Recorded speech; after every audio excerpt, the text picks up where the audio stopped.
Hello, everybody. Greetings. Welcome back from break. I wish we had another couple weeks, but it's time. It's time for us to dive back in. So, most of you guys had me last semester for our K-12 writing course. But there are a couple new students in our classroom this semester, so I want to welcome you guys and just quickly introduce myself. My name is Brian Kissel, and I'm a professor at UNC Charlotte. I've been here for almost 10 years now, and I'm in the reading and elementary ed department. So I primarily, for graduate level courses, teach two classes, the K-12 writing class, and now this multiliteracies in a global world class. So let me just tell you a little bit about what this class is all about. This class is about looking at literacy from a more expansive point of view, looking at how our students in the 21st century are now more global in their literacy. So it becomes much more about how do we get kids to read the internet? How do we get kids to write within the internet? What are these different tools that are available to kids to compose, to share, to collaborate, to explore? What are all these different tools that are available to them? And how can we weave these tools into our classrooms? If we want children to be prepared to be 21st century kinds of learners and workers and students, then we have to start thinking of different ways we're going to weave this technology into our classrooms so that they're meaningful, and we're not just throwing in technology just to say we have technology in different lessons. So that's what this course is really about. It's really getting kids to, helping to prepare you to see literacy in multimodal ways and not just a paper-based way. For some of you guys, this will be a very intimidating class because it does involve a lot of technology. But that's okay. I take the stance where we're all learners, and this technology is unfolding so quickly that it's impossible to know everything. So I take kind of a different stance for a class like this.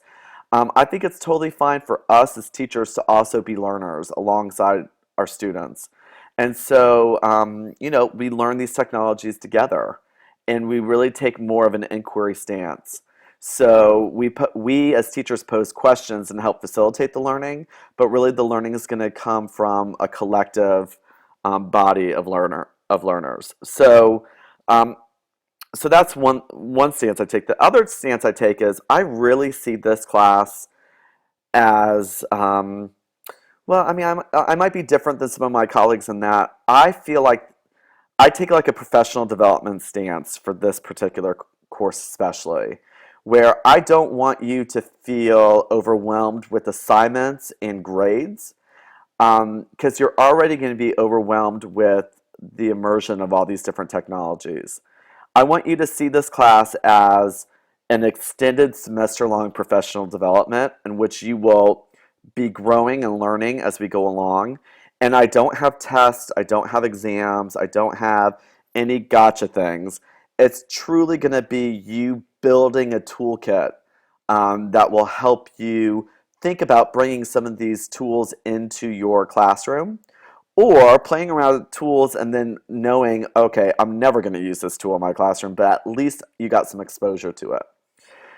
So the grades are really going to come with you either doing or not doing some of the different projects. So it's not going to be, I don't know, it's going to be different in that it's not going to be this heavy grade type of thing. It's going to be more project based in which you will just develop a toolkit for yourself.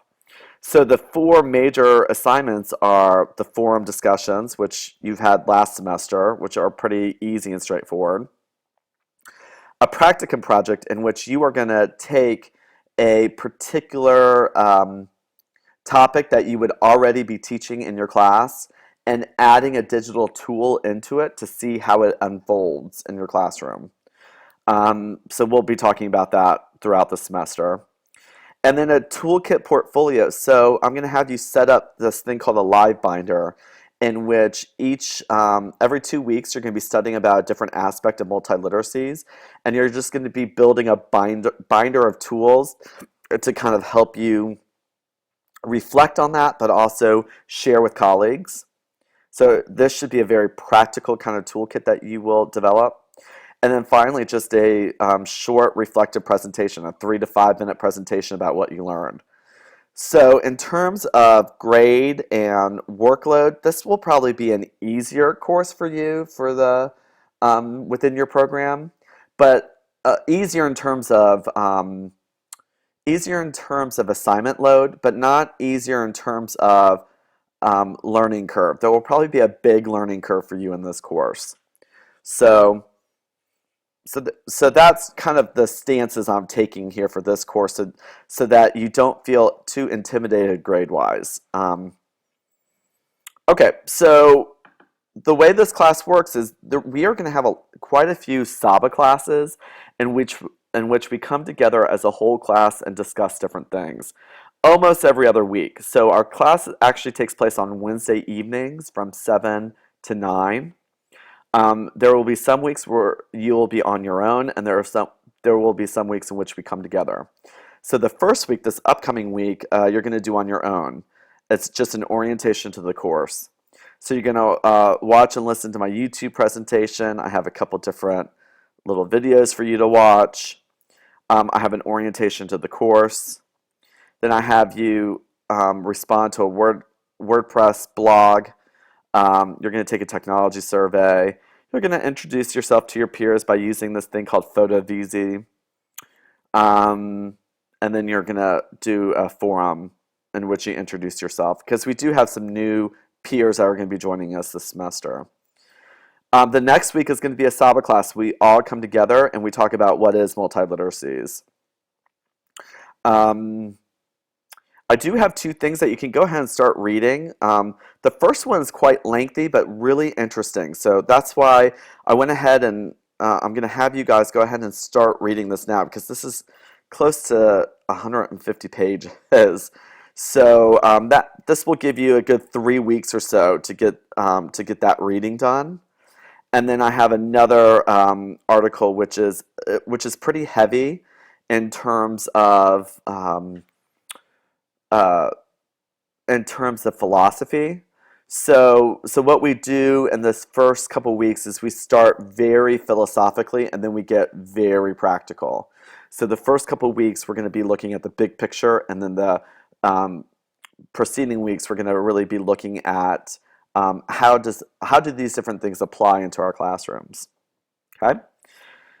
The following week is online on your own, and that is when the Thomas Friedman article, the 150-page one, is really going to be due. So you have a good month to get that read. And then we go into the different aspects of multiliteracy. So we go into researching our world. So we meet together as a SABA class on the 28th and talk about what types of tools do we use to research. And then the following week you do some practical application on your own. Then we look at communicating in our world. We have a SABA class on that, where we talk about YouTube, Skype, Twitter, things like that. And then you have some practical application on your own. Oh, I do want to say, we have a reading conference that I am actually setting up and hosting at UNC Charlotte on February 21st. It's free. I would love for you guys to come, because I would love to meet you face to face, and also you can meet all the reading professors at this conference. So I put that on your calendar, please, to come and join us for that conference. And then the rest of the semester just kind of unfolds. So you can kind of look at this on your own and just mark some of these important dates in your calendar, so you make so that you are prepared for our different SABA meetings every other week. All right. I think that's kind of all I need to talk about right now. I'm going to give you some time to look through, peruse, look at the class, think about questions that you might have, and we'll get started this Wednesday. You'll go ahead and do the orientation course on your own, and then our first SABA meeting in which we talk together will be on Wednesday, January 14th. So mark that on your calendar. Please feel free also to bring some questions to that class for me to answer as we meet all together online. All right. I hope everyone had a great break, and I'll see each other, quote unquote, in a couple weeks. Also, I want to let you know I will have a co-teacher for this class. Her name is Rebecca Cavell. Rebecca, you're going to have to remind me how I pronounce your last name. I think it's Cavell. And we are going to co-teach the class together. Rebecca is a doctoral student, and this is part of her coursework, is to learn about how to teach an online course and how to set it up and things like that. So you'll be hearing from Rebecca as well as our semester unfolds. Okay, I hope everyone is doing well, and I'll see you in a couple weeks. Thanks.